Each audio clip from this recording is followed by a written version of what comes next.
सभी दर्शकों को एक बार मेरा प्यार भरा राधे राधे फिर से। और प्रिया कांजू आप सब पे कृपा बनाए रखें। आज कुछ विशेष बातें मैं आपको बताना चाह रहा हूँ और वो विशेष बातें हमसे आपसे सबसे जुड़ी हुई है। जैसा कि आप जानते हैं कि आज हमारे समाज में भ्रूण हत्या एक ऐसा रोग बन गया है, ऐसा बड़ा रोग बन गया कि इसे पार पाना बड़ा मुश्किल सा हो रहा है। हम लोग अपने बेग को तो संभाल नहीं पाते हैं, लेकिन गर्भपात अवश्य करा देते हैं। देखिए, भगवान की बड़ी लीला होती है, भगवान की बड़ी कृपा होती है जब हमारे द्वारा किसी को भगवान इस पृथ्वी पर भिजवाता है, भेजता है। सोचिए, आज हम और आप जिंदा हैं। अगर यही चीज़ जो हम सोचते हैं अपने आने वाले गर्भ के लिए, अगर हमारे माँ बाप ने हमारे साथ ऐसा कर दिया होता तो हमारा क्या आज हम ये सब कर पाते या हम जिंदा रह पाते? आपको कुछ चीज़ें मैं बताना चाहता हूँ। गर्भपात कराने वाले लोगों को अगले जन्म में संतान प्राप्त नहीं होती। ये मैं नहीं कह रहा, शास्त्र सम्मत बात कर रहा हूं। हमारे पुराणों में इसका विश्लेषण है, वर्णन है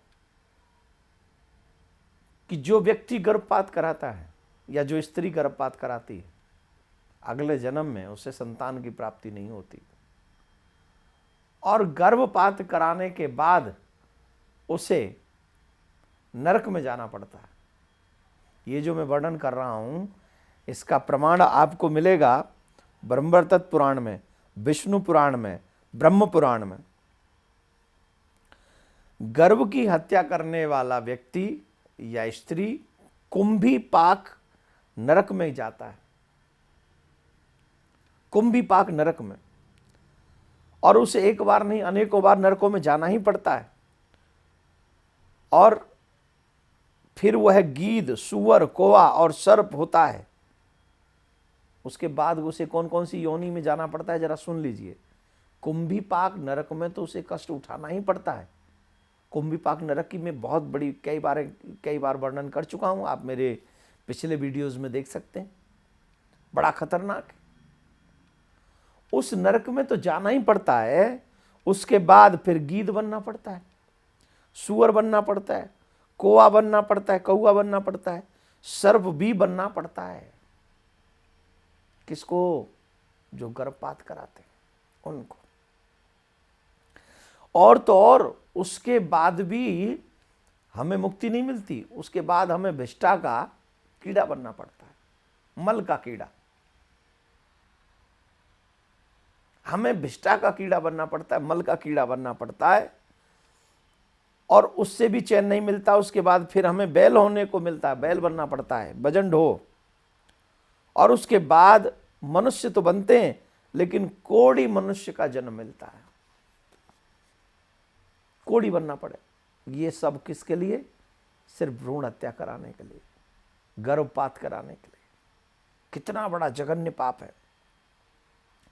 और जो मैंने शुरू में आपको एक बात बताई, जो व्यक्ति गर्भपात करता है, करवाता है, स्त्री हो या पुरुष, उसे अगले जन्म में कभी संतान प्राप्त नहीं होती। हमारे देश में कहते हैं कन्या बचाओ, कन्या पढ़ाओ, बच्चों को पालो, बच्चों को आने दो। आज लोग कन्या की हत्या कर देते भ्रूण गर्भ में ही। क्यों करते? दो स्थिति में भ्रूण हत्या होती है। एक, लोग चाहते पुत्र और पुत्री है तो बोले भ्रूण हत्या करा दो। दूसरे, हम लोग चाहते नहीं कोई संतान हो, क्योंकि शादी से पहले हमारा जो है किसी से संबंध हो गया, तो संतान को उत्पन्न नहीं होने देना चाहते। मैं आप सबसे आग्रह करूंगा, अपने आप पर कंट्रोल करिए, अपने आप पर थोड़ा संयम बना के रखिए, और जितना संयम में रहें उतना ही अच्छा है। गर्भपात न कराएं, क्योंकि गर्भपात का बहुत बड़ा पाप हम सबको लगता है।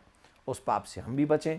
आगे इस वीडियो को आगे आप और भी शेयर करें, जिससे और लोग भी बच सकें।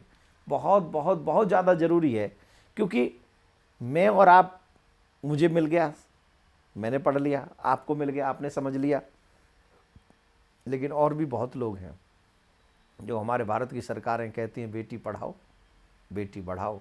जब बेटियां नहीं होंगी तो बहन कहाँ से आएगी, बेटी नहीं होंगी माँ कहाँ से आएगी, बेटियां नहीं होंगी तो पत्नी कहाँ से आएगी। बेटियां हैं तो खुशहाली है, बेटियां नहीं तो कुछ भी नहीं। तो ज़िंदगी के रंग बेटियों के संग भरे जाते हैं। इसलिए गर्भपात नहीं, उस गर्भ को पलने दो, आने दो और जिम्मेदारी निभाओ। भगवान सबका पालन करते हैं, हम और आप कुछ नहीं होते। इसलिए आज के बाद कभी गर्भपात नहीं। राधे राधे बोलना पड़ेगा। राधे श्याम राधे श्याम राधे श्याम राधे श्याम राधे श्याम राधे श्याम। विश्व शांति सेवा चैरिटेबल ट्रस्ट के द्वारा चलाए जा रहे सोशल मीडिया से आप सभी भी जुड़ें। YouTube के सब्सक्राइबर बनने के लिए YouTube में टाइप करें देवकीनंदन जी महाराज। फेसबुक पर पूज्य महाराज जी के आधिकारिक पेज को लाइक करने के लिए देवकीनंदन ठाकुर जी सर्च करें। ट्विटर पर पूज्य महाराज जी को DN_ठाकुर_जी फॉलो करें।